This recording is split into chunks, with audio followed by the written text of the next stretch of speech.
สวัสดีค่ะพ่อแม่พี่น้องสวัสดีFCทุกท่านเนาะค่ะกลับมาพบมาพอกับเจตาพารวยคือเก่าค่ะในทางช่อง YouTube มื้อนี้เจตาจะวางแนวทางของเล่าพัฒนาค่ะเห็นอยู่นี่ประวัติของดาพารวยค่ะคนสวยในช่องวันที่12 5463ตัวบน45ล่างค่ะของเพิ่นหลุดไปเนาะดาพารวยคนสวยในช่องเจตาเป็นกำลังแรงใจให้เด้อค่ะบ่เป็นหยังเนาะเลขทุกตัวเอามาวางเพื่อเป็นแนวทางค่ะโปรดใช้วิจารณญาณในการรับชมเป็นอย่างสูงกราบขอบคุญขอบคุณดาค่ะที่ให้แนวทางมาวางทางช่องของเจตาอยู่ตลอดเนาะกราบขอบพระคุณหลายๆค่ะเอามาไปต่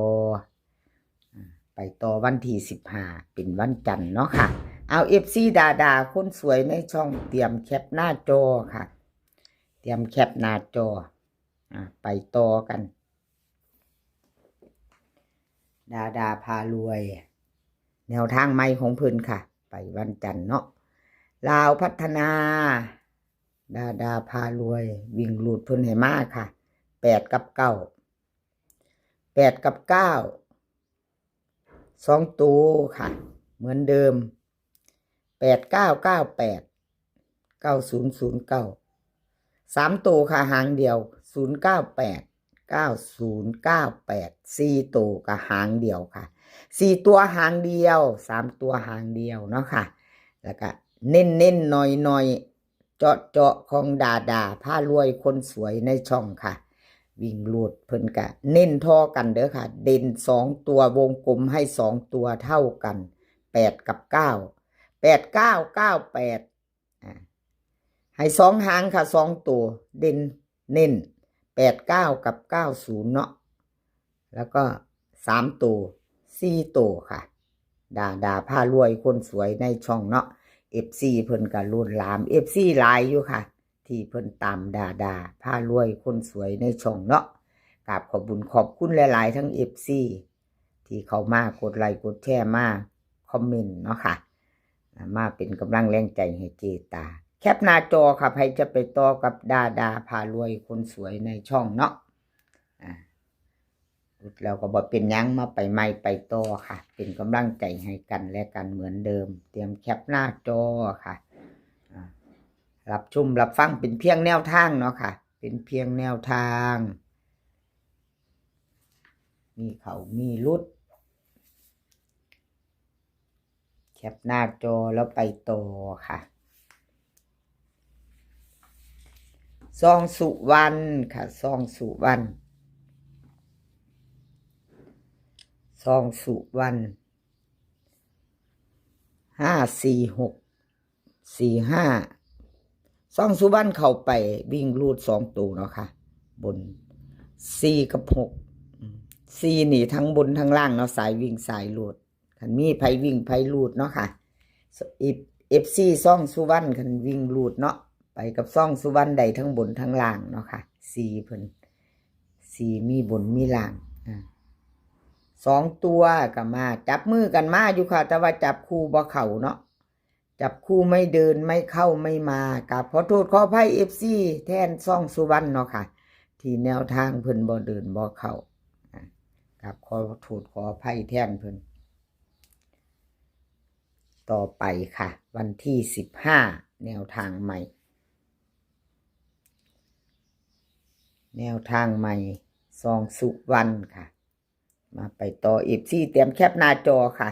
กราบขอบคุญขอบคุณซ่องสุวรรณที่ให้แนวทางมาวางทางช่องของจีตาเนาะค่ะกราบขอบพระคุณเป็นอย่างสูงลาวพัฒนาค่ะวิ่งลูดซ่องสุวรรณเพิ่นให้มา7กับ9ค่ะ7กับ9 2ตัว4หางค่ะ2ตัว4หาง73 75 93 95ค่ะเบิ่นก็มี77กับ99 3ตัวค่ะ3หาง793 795 779ค่ะวิ่งรูดเด่นเท่ากัน7กับ9 7กับ9เด่นเท่ากันเนาะค่ะ2ตัว93กับ95ค่ะเพิ่นเน้นให้ซองสุวรรณ เน้น2 หางค่ะ FC 2สุวรรณ2 ตัว2 หางเนาะ3 ตัวหางเดียวค่ะเพิ่นเน้นให้หางเดียว793ค่ะ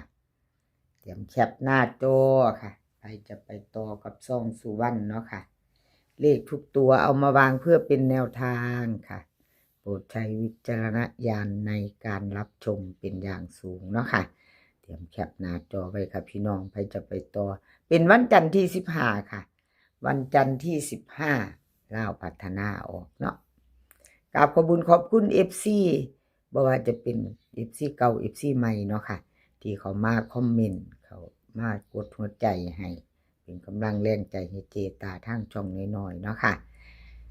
FC ใหม่ถ้าผ่านเขาไม่เห็นเนาะบางเทื่ออาจจะมาเป็นครั้งแรกค่ะพี่น้องมีอยู่ FC เพิ่นเม้นเขามาเ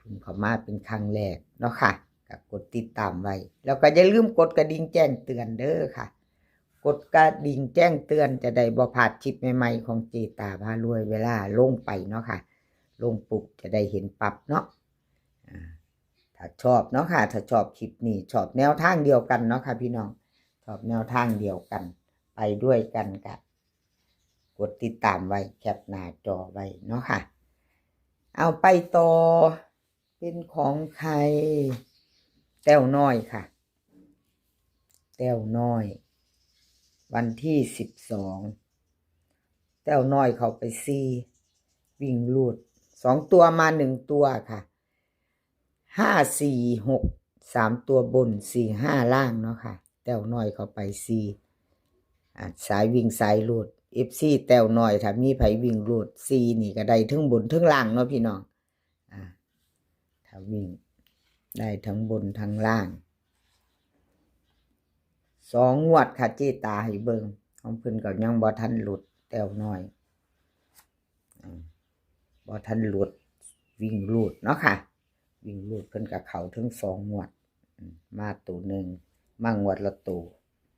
มางวดละตัวก็รู้อยู่เด้พี่น้องบ่หลุดเนาะมา1 ตัวสายวิ่งสายลูดเนาะค่ะเอามาตามกันใหม่ไปต่อ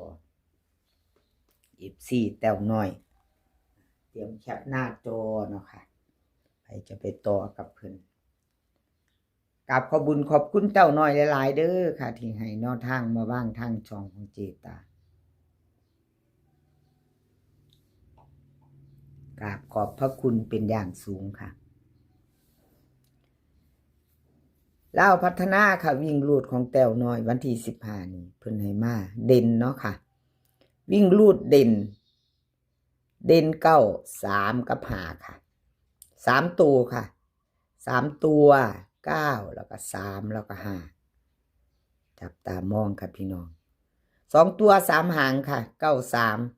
3 5 9 5 3 ตัว1 หาง5 9 3เอา FC จับตามองค่ะวิ่งลูดเด่นเด่นของเพิ่นเนาะเพิ่นเขียนมาว่าเด่นอยู่เด้เจตาบ่ได้เขียนติดเจตาเขียนวิ่งลูดเนาะค่ะแต่มี3 ตัวเด้องวดนี้ FC